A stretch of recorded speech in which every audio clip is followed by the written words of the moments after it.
Hello friends, बहुत बहुत स्वागत है आपका सी लैंग्वेज की सीरीज में। मैं हूं आपका दोस्त इंस्ट्रक्टर राम सर। आज जो वीडियो हम देखेंगे वो बहुत ही इम्पोर्टेंट वीडियो है सी लैंग्वेज का। उस वीडियो लेक्चर के अंदर हम समझेंगे आज वेरिएबल्स।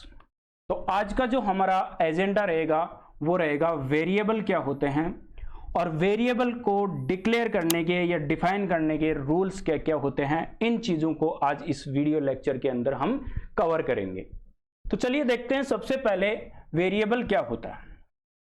वेरिएबल को देखो, समझने के लिए हमें कुछ चीज़ों का समझना जरूरी है। जैसे आपके पास में एक कंप्यूटर सिस्टम होता है, तो कंप्यूटर सिस्टम के अंदर क्या होता है? कंप्यूटर सिस्टम के अंदर आपके पास में होता है एक सीपीयू, और सीपीयू के अंदर तीन इंपॉर्टेंट चीजें होती है। एक होती है एमयू, मेमोरी यूनिट, एक होता है इसके अंदर सीयू, कंट्रोल यूनिट, और एक होता है इसके अंदर एएलयू, अर्थमेटिक लॉजिकल यूनिट। इसको बोलते हैं सीपीयू, प्रोसेसर। ये कंप्यूटर का सबसे इंपॉर्टेंट पार्ट होता है। कैसे? आपने देखा होगा कि जब आप पीसी या लैपटॉप परचेज करने जाते हो तो उसका कॉन्फ़िगरेशन देखते हो, और कॉन्फ़िगरेशन में देखते हो कि लैपटॉप का प्रोसेसर क्या है, i3, i5, i7, i9, ये सब क्या है? ये सब प्रोसेसर होता है। कंप्यूटर की जो स्पीड होती है इस पे ऊपर डिपेंड करती है। फिर आपके पास में आता है एक और कंप्यूटर का पार्ट जो होती है रैम।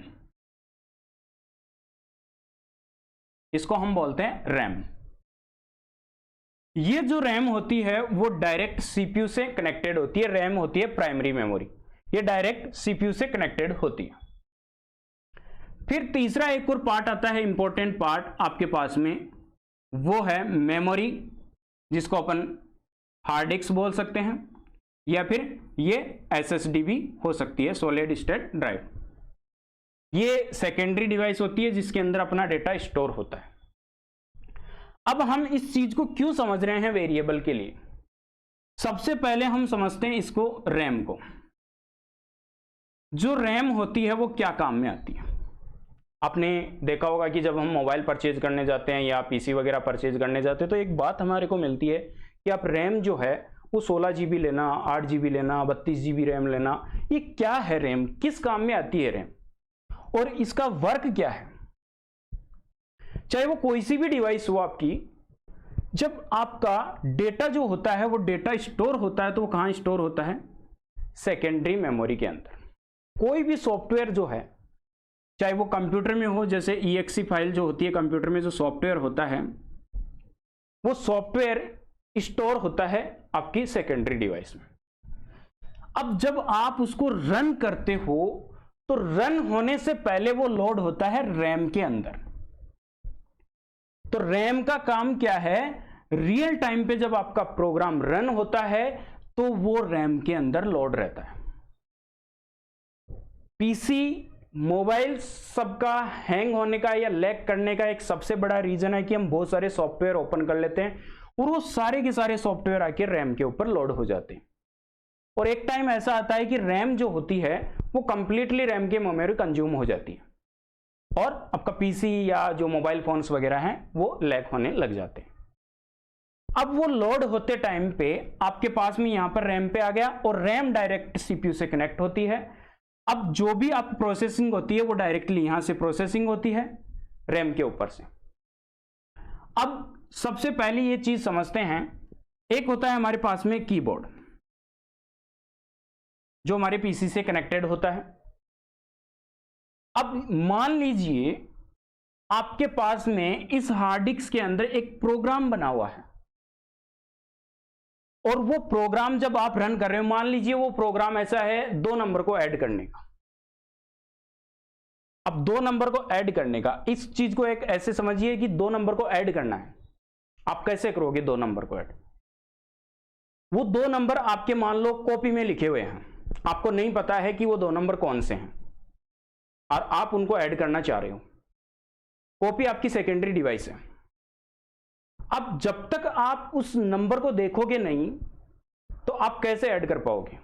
आपका जो मान लो माइंड जो है वो माइंड आपका रैम है, उस रैम के ऊपर जब तक वो डाटा लोड नहीं होगा तब तक आप उसके ऊपर कोई प्रोसेसिंग नहीं कर पाओगे।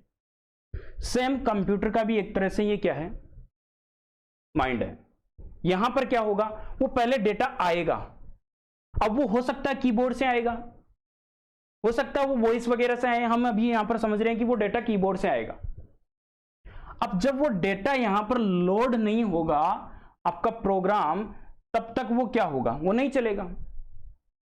मान लीजिए वो डेटा यहां पर लोड हो रहा है, अब वो डेटा, ये तो मेमोरी बहुत बड़ी है रैम, इसके अंदर वो डेटा कहां स्टोर हो सकता है, वो डेटा मान लीजिए यहां स्टोर हो सकता है, वो डेटा यहां भी स्टोर हो सकता है, वो डेटा यहां भी स्टोर हो सकता है। मान लीजिए वो दोनों डेटा यहां स्टोर हो गए, अब आप उसको कैसे ऐड करवाओगे, इनका आपको पता ही नहीं है कि वो कहां स्टोर हुए हैं, तो वो कैसे ऐड करवाओगे आप इन चीज को। जैसे आप एक शॉपिंग मॉल में जाते हो और वहां पर जैसे मान लो आप शॉपिंग मॉल के अंदर जाते हो और आपके पास में जो बैग वगैरह होता है उसको बाहर लगवा लिया जाता है, बाहर जो गार्ड होता है उस बैग को रखता है, और मान लो आप उस शोरूम के अंदर गए, कंप्लीटली मान लो आपने शॉपिंग वगैरह कर लिया, आप बाहर आ रहे हो और बाहर आने के बाद में आप गार्ड से मांग रहे हो कि मेरा बैग दे दीजिए। आपको बैग कैसे मिलेगा,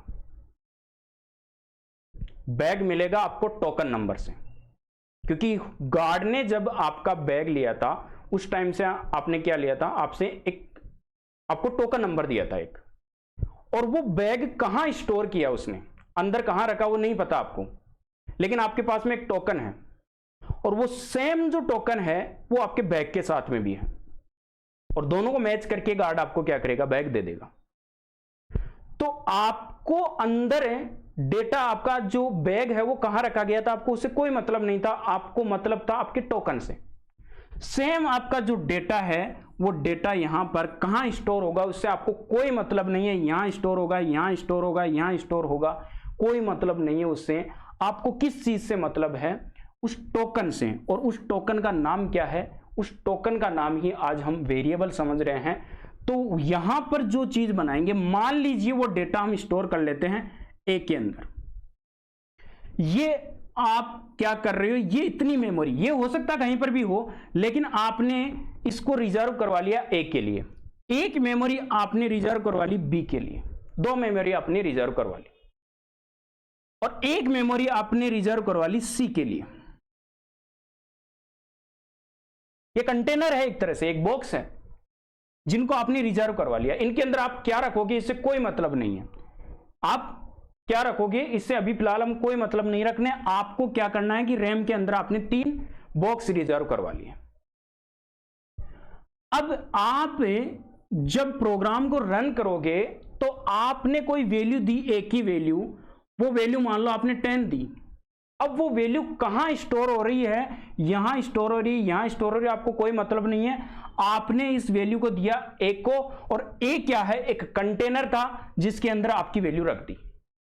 सेम ऐसे ही यहां पर बी की वैल्यू मान लो यहां पर 5 दी, और वो वैल्यू यहां पर स्टोर होगी इसके अंदर। अब मान लो आपने एक कमांड दी प्रोग्राम के अंदर, ए प्लस बी किसके इक्वल, सी इज इक्वल, तो इन दोनों का टोटल होके किस में स्टोर हो जाएगा, सी के अंदर।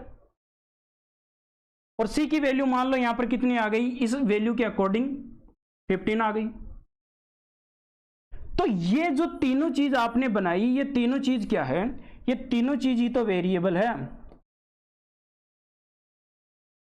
जो ए बी और सी, जो आपने मेमोरी रिजर्व करवाई, जो आपने बॉक्स, जो जगह रिजर्व कराई, जो आपने एड्रेस रिजर्व करवाया, वो रिजर्व एड्रेस ही क्या है आपका, वो एड्रेस ही वेरिएबल है, जो जगह कंटेनर। अब इसमें आप क्या रख रहे हो, मान लो ये तो मैंने 10 रखा, किसी यूजर ने मान लो यहां पर 20 रख दिया होता, तो इस बॉक्स के अंदर वैल्यू कुछ भी हो सकती है, लेकिन ये बॉक्स जो आप रिजर्व करवा रहे हो इसको बोला जाता है वेरिएबल। और ये वेरिएबल तब तक एग्जिस्ट रहते हैं रैम के ऊपर जब तक ये प्रोग्राम रन रहता है। जैसे ये प्रोग्राम बंद होगा, आपकी रैम क्या होगी, रैंडम एक्सेस मेमोरी है, ये कहीं पर भी एक्सेस करवा लेती है। उसके बाद में डेटा क्या होता है, जो भी प्रोग्राम बंद करते हो यहां से डेटा पूरा का पूरा यहां पर डिस्ट्रॉयड हो जाता है। उसके बाद में आप दोबारा जब उस प्रोग्राम को रन करवाते हो तो वापस वो कहां आता है, रैम के अंदर, और वो वापस डेटा दोबारा मांगेगा, और वो डेटा हो सकता है दोबारा कोई दूसरा डेटा दिया होगा। कंटेनर तो वही है, जो मेमोरी आपने रिजर्व करवा रखी है वो ए नाम से, बी नाम से, सी नाम से करवा रखी है, अंदर कहां करवा रखी है उससे कोई मतलब नहीं निकलेगा। तो अब आपको वेरिएबल समझ में आ गया होगा कि वेरिएबल क्या होता है। तो वेरिएबल की जो डेफिनेशन है, वो वेरिएबल की डेफिनेशन क्या है, variable name of memory location where we store programs data during execution of program. जब प्रोग्राम एग्जीक्यूट होता है, जब प्रोग्राम रन होता है, रन टाइम पे आपका जो डेटा स्टोर होता है, जो मेमोरी लोकेशन होती है डेटा की, वो मेमोरी लोकेशन एक्चुअल के अंदर क्या होता है, वेरिएबल होता है। और उस वेरिएबल का कोई ना कोई नाम होता है। जैसे अगर अपन बात करें यहां पर कि यहां पर आपने एक वेरिएबल लिया ए, अब आप उसकी कोई भी वैल्यू दे सकते हो, एक कंटेनर हो सकता है, एक बॉक्स हो सकता है, उस बॉक्स की वैल्यू हर बार आपकी चेंज हो सकती है, कोई इश्यू नहीं आएगा इसके अंदर, क्योंकि बॉक्स आपने रिजर्व करवाया है, बॉक्स की वैल्यू रिजर्व नहीं करवाई है, बॉक्स की वैल्यू आप कभी भी चेंज कर सकते हो। अब हम देखते हैं रूल्स ऑफ वेरिएबल्स नेम। जब आप वेरिएबल डिक्लेयर करोगे तो उस वेरिएबल को बनाने के लिए कौन कौन से रूल्स की नीड होगी। देखो, पिछली वीडियो के अंदर हमने आइडेंटिफायर्स देखा था और मैंने बताया था कि आइडेंटिफायर्स क्या होते हैं, वेरिएबल्स, वेरिएबल्स का नाम, फंक्शंस का नाम। तो वही रूल्स सारे के सारे इस वेरिएबल के ऊपर वर्क करेंगे। कौन कौन से रूल्स थे, पहला रूल्स था variable name is any combination of alphabets, चाहे वो स्मॉल में हो चाहे वो आपका कैपिटल के अंदर हो। दूसरा डिजिट्स 0 से लेकर 9 तक एंड अंडरस्कोर, इन सब का कॉम्बिनेशन हो सकता है। Variable must start with a letter और अंडरस्कोर, यानी आप जब वेरिएबल बनाओगे तो वो वेरिएबल जो बनेगा, जैसे अभी अपन ने दिया था एक बॉक्स का नाम ए दिया था, एक का बी, एक का सी, तो ऐसे हर का किसी का भी जब नाम बनाओगे आप, तो उस टाइम पे आपको क्या करना पड़ेगा, उस टाइम पे आपको स्टार्टिंग उसकी या तो लेटर से करनी पड़ेगी या आपको अंडरस्कोर से करनी पड़ेगी। इसके अलावा कोई यहां पर दूसरा मेथड नहीं है।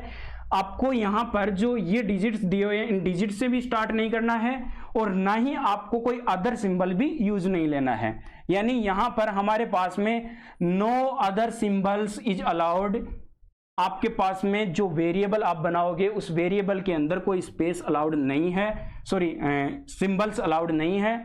Variable name can not be A keyword, यानी आपके पास में जितने भी जो कीवर्ड्स हैं सी डिक्शनरी के अंदर, वो कीवर्ड्स आपके वेरिएबल नेम नहीं हो सकते हैं। जैसे हम यहां पर देखें कि इंट इज इक्वल 25, इंट के इक्वल वैल्यू 25 नहीं ले सकते, ये एक कीवर्ड है। आप यहां पर नहीं ले सकते इफ इज इक्वल कोई वैल्यू नहीं ले सकते। क्यों नहीं ले सकते, क्योंकि ये दोनों क्या है, कीवर्ड्स हैं। तो कीवर्ड्स कभी भी आप वेरिएबल का नाम डिफाइन करते समय यूज नहीं ले सकते। नो स्पेस अलाउड, यहां पर आप कोई भी स्पेस नहीं ले सकते। जब भी आप वेरिएबल बनाओगे उस टाइम पे आप स्पेस नहीं ले सकते। जैसे मैं एक वेरिएबल बना रहा हूं यहां पर, नेम ऑफ स्टूडेंट, तो यहां पर जो स्पेस आया है इस स्पेस को आप या तो अंडरस्कोर से फुलफिल कीजिए या फिर स्पेस मत भी दीजिए। यहां पर स्पेस अलाउ नहीं है, अदरवाइज वो जो आपने वेरिएबल बनाया वो गलत है, यहां पर एरर्स देगा। तो इस टाइप से हमने ये कंप्लीटली यहां पर वेरिएबल्स देख लिए हैं। वेरिएबल्स क्या होते हैं, वेरिएबल्स को कैसे हम डिक्लेयर करते हैं, ये डिक्लेयर करने और डिफाइन करना, इन चीजों को हम नेक्स्ट वीडियो के अंदर कवर करेंगे। आज के वीडियो को बस हम यहीं पर खत्म करते हैं। अगर आपको